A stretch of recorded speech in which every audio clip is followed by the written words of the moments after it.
Can you imagine the scene of the Nazi flag flying over Buckingham Palace in England? Luckily, World War II did not end like that in 1940.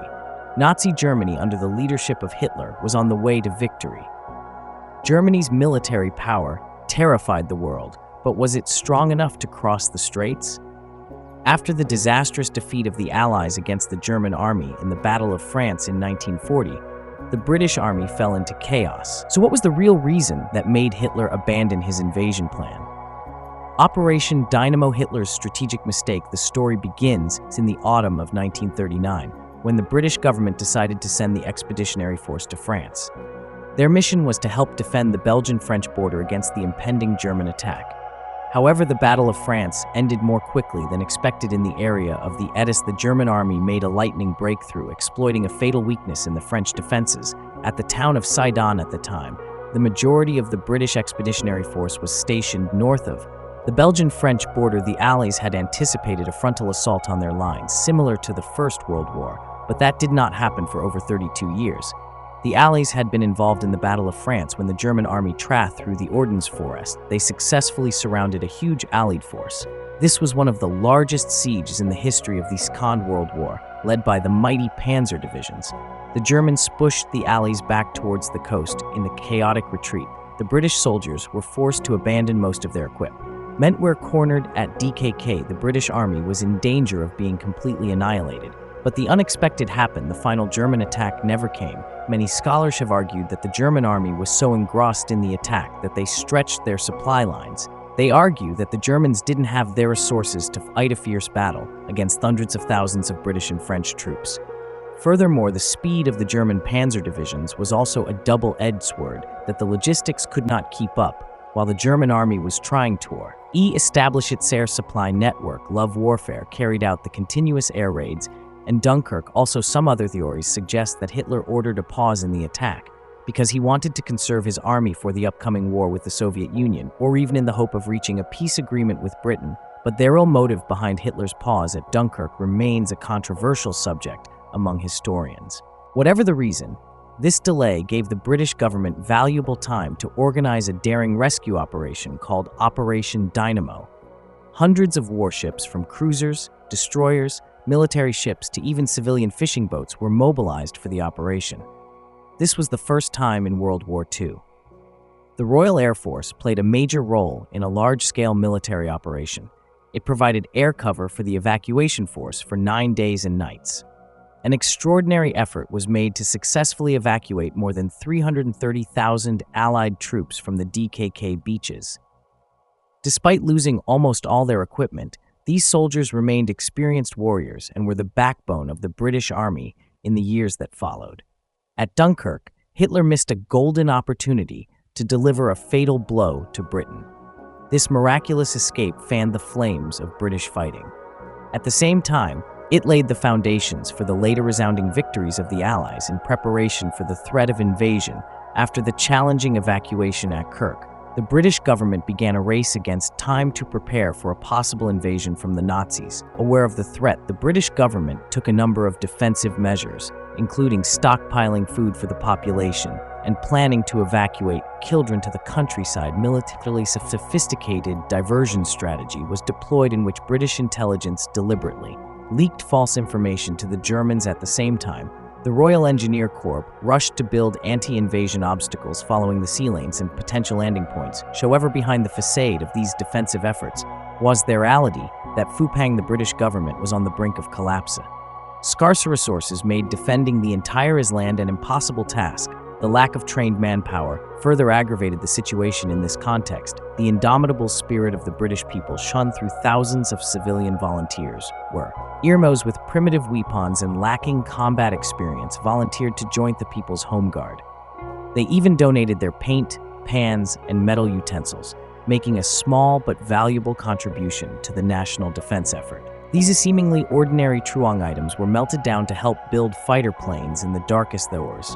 The Royal Navy and the Royal Air Force emerged as the glimmer of hope, as the last white leaf protecting Britain from the enemy. Besides the main military power, the strong leadership and inspirational eloquence of Prime Minister Winston Churchill helped to keep the spirit of the people, the Manor straight. The White Leaf was naturally strong despite commendable preparation efforts. The British Army was still in a weak and severely under-equipped state. However, there was a decisive geographical factor that prevented Hitler's ambition to invade the Sur Strait. The Royal Navy, the most powerful navy in the world at that time, effectively controlled this strategic sea area, aware of the overwhelming power of the Royal Navy. Nazi Germany could not confront directly with surface warships such as cruisers and battleships. Instead, they turned to the underground cow strategy to mass-produce boats with hope to cut off Germany's remaining supply lines. Britain was an island nation that relied heavily on imported goods, especially from Canada and the United States, during World War II.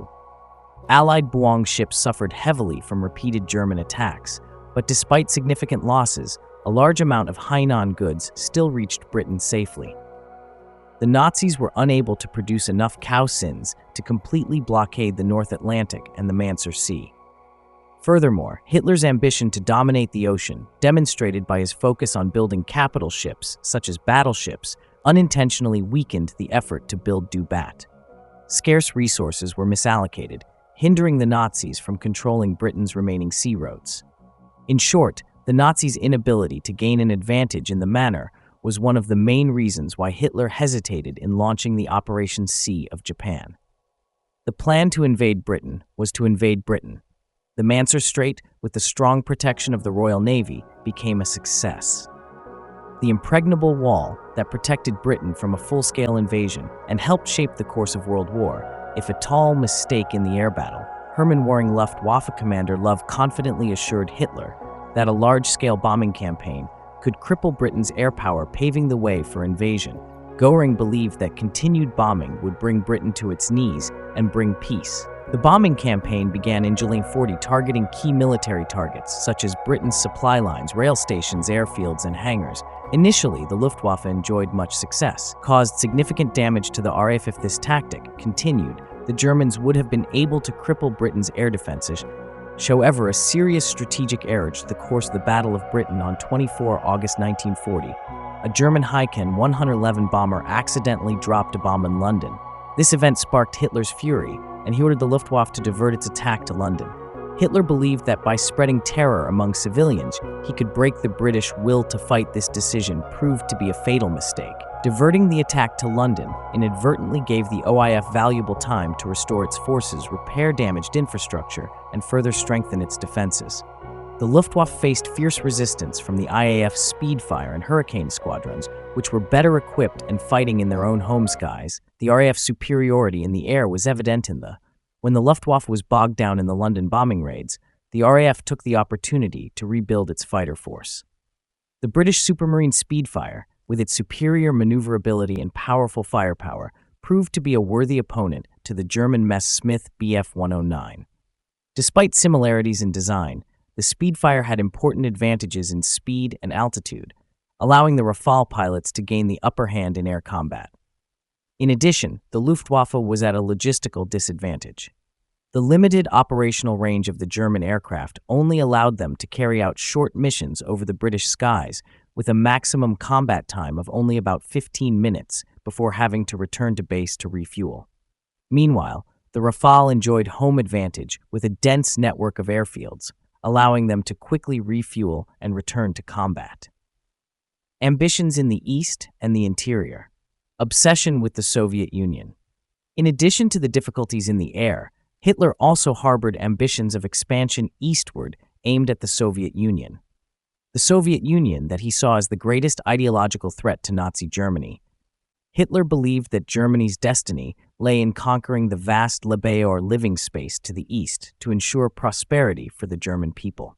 The invasion of the Soviet Union, codenamed Operation Barbarossa, had been long in the works for Hitler and was considered a top strategic priority. The fact that the invincible Luftwaffe had been RAF made Hitler realize that continuing to bomb Britain was too risky a gamble that could drain valuable resources needed for Operation Barbarossa. Furthermore, Hitler believed that Britain was no longer a serious threat after losing its key ally France.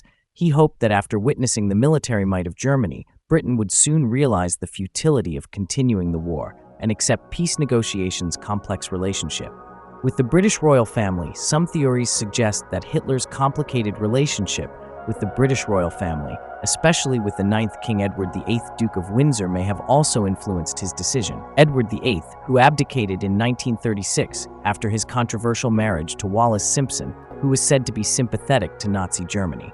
However, there is no evidence to suggest that Hitler's personal relationship with Edward VIII, influenced his strategic decisions. Although Hitler may have hoped to use Edward VIII to influence the British government, there is no evidence that he ever seriously considered establishing a proxy government led by Edward VIII. In short, Hitler's decision not to invade Britain was the result of many factors, including strategic errors during the Battle of Britain, the OEF's strong defenses, Hitler's ambitions for expansion to the east, and the mistaken belief that Britain would soon sue for peace. The invasion of Britain would have been a risky gamble with unpredictable results if it had turned to the Soviet Union. Hitler opened another dark chapter in the history of World War II, but also saved Britain from a bloody land war. Thank you for watching the video. Don't forget to click the subscribe button below to support the group.